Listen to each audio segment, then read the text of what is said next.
سلامونه او ښې چارې. خدای دې وکړي چې ټول به جوړ او روغ یاست. افغان زه یم. نن تاسو ته د خطاطۍ د شپږمې برخې په باره کې معلومات درکوم. په تیرو برخو کې موږ له الف څخه تر ی پورې الفاظ په جلا جلا ډول تمرین کړل. وروسته مو مرکب الفاظ شروع کړل. مرکب یعنې ګډ الفاظ چې سره مشلول کیږي. د هغو الفاظو په ترڅ کې مو ب تمرین کړه. اوس راځو سین لفظ تمرینوو. اوس پر سین لفظ باندې کار کوو چې سین لفظ په څه ډول او له کومو الفاظو سره مشلول کیږي.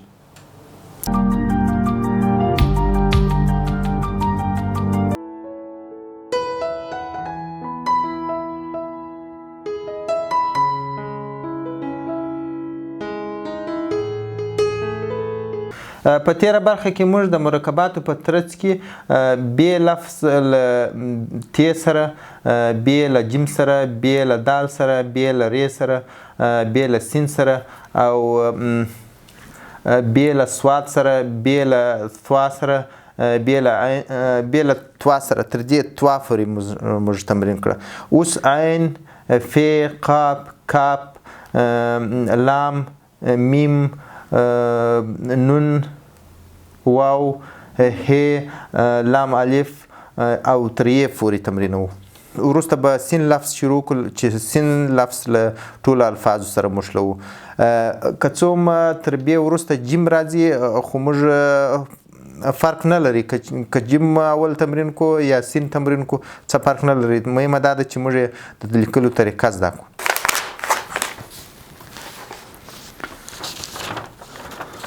که چیرې موږ د کتابچې تر ورقې لاندې یوه بله اضافه ورقه کښېږدو نو خط ښه پر لیکل کېږي. ب او ثوا لفظ که څوم دا لفظ موږ په تیره برخه کې لیکلی دی خو زه به یو وار بیا ولیکم.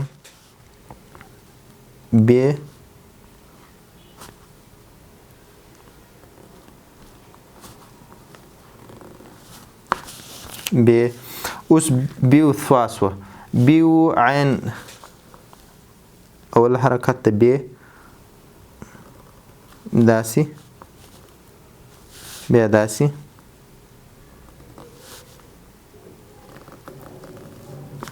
بیو عین سو. یو وار بیا لیکم.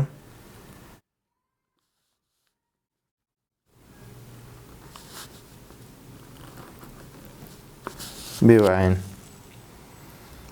اوس بیو فعل کوم. ب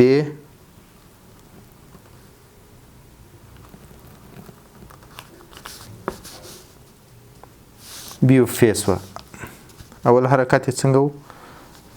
ب تر دې ځای پورې، بیا وروسته د فی سر بیو فیس و. بیو قاف تر دې ځای پورې، بیا وروسته د خاف سر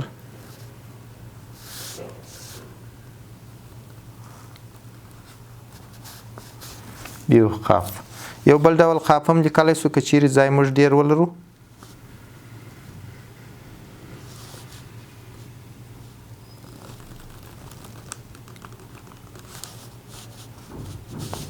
داسې خاف. بل بیو کاپ. ب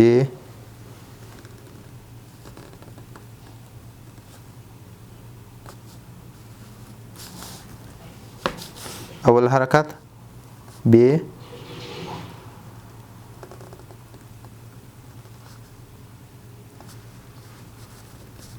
یعنی اول داسې ب بیا وروسته کاف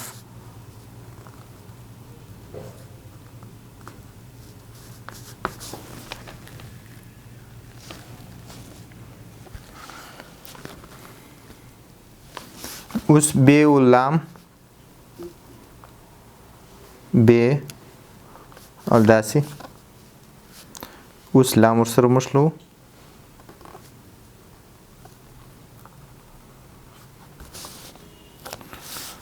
ب و لام یې ور بیا لیکم.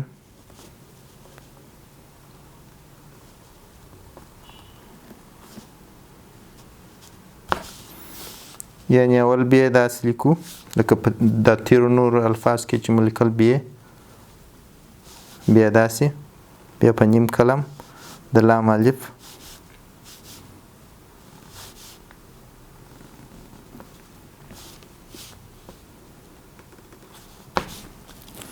بیو لام سو بیو میم اوس لیکو بی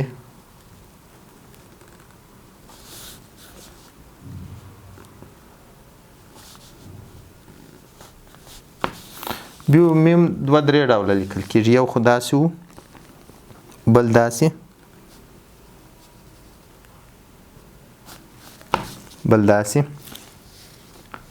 او بل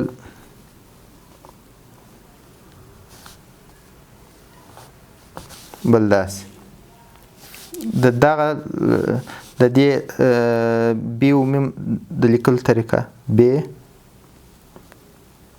بیا لوړ ځو په نیم کلم دا ځای باریک دی بیا دا ځای داسې ورکوو سر یې تر دې ځای پورې اوس دا بل دغه ځای په پوره قلم دی او وروسته باریک کیږي داسې تر دې ځای پورې دلته یو دم قلم ځینې پورته کوو چې څوکه یې نری راسي نازکه راسي دا بل داسې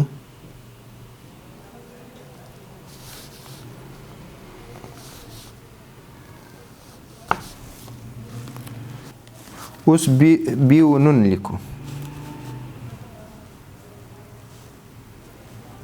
بی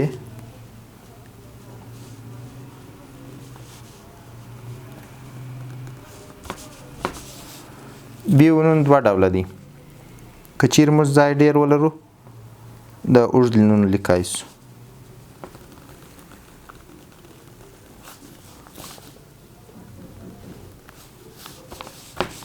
یو وارې بیا لیکم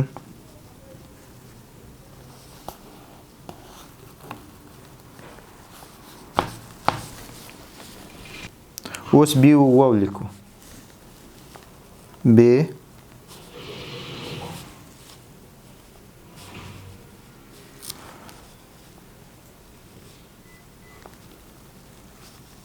بیو واو یو وار بیا لیکم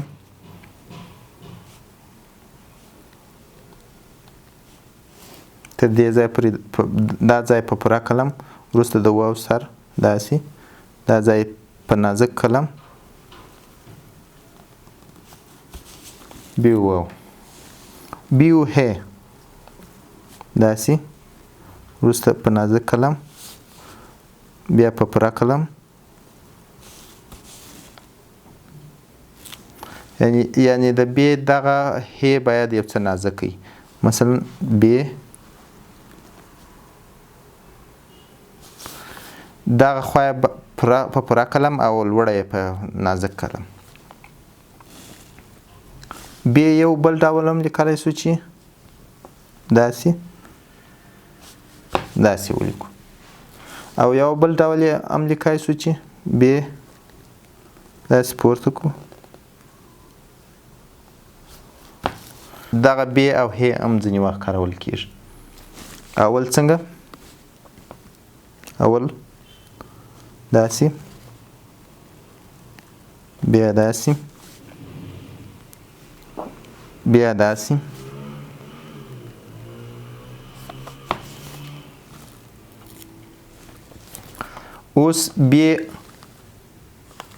اوس بی او لام لیکو بی داسې یعنی پر دا ځای باندې پوره فشار راوستل سوی دی وروسته دا ځای نازک کېږي چې قلم سوس نیول کېږي د دې ځای سره الف شروع کوو داسې چې دلته لږ باریک او دلته تر دې ځای پورې چې راورسو بیرته شاته راځو یو وارې بیا لام الف لیکم بیو لام الف بی تر دې ځای پورې یعنی د دې ځای څخه الف شروع کوو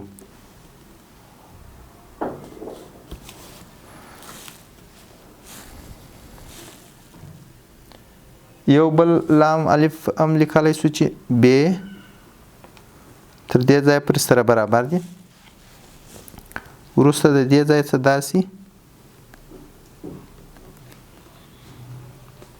داسې هم لیکلی شو. یو واره بیا لیکم دغه لفظ ب لام الف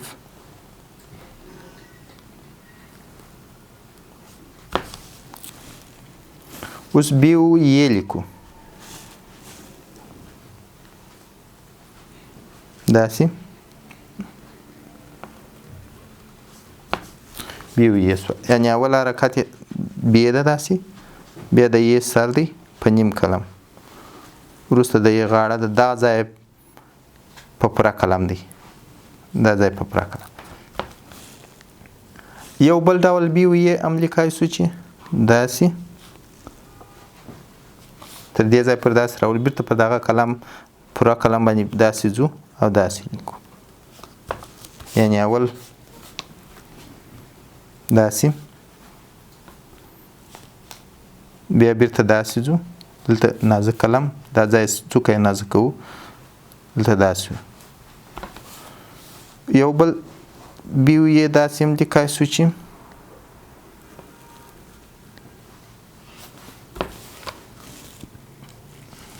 او یو بیو کاف که چیرې ځینې وخت موږ سره ومښلوو ب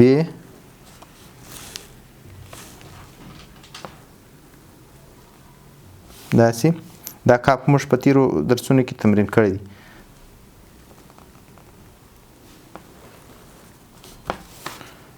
تر دې وروسته سین لفظ شروع کړو. سین لفظ له الفاظو سره موښلوو، له الف څخه تر یې پورې له الفاظو سره یې موښلوو. زه بیا یو لفظ ولیکم، نور الفاظ به یې په راتلونکو برخو کې تمرین کړو. سین له الف سره، یعنې اول حرکات یې موږ سره کم کوو. سین اول حرکت داسې چې کله یې غاښ ته قلم راورسېدي غاښ یې باید نازک سي، یعنې داسې تیره سي، او وروسته بیا داسې بیا الف ورکوو. سین مو له الف سره ومښلاوه، اوس سین له ت سره مښلوو.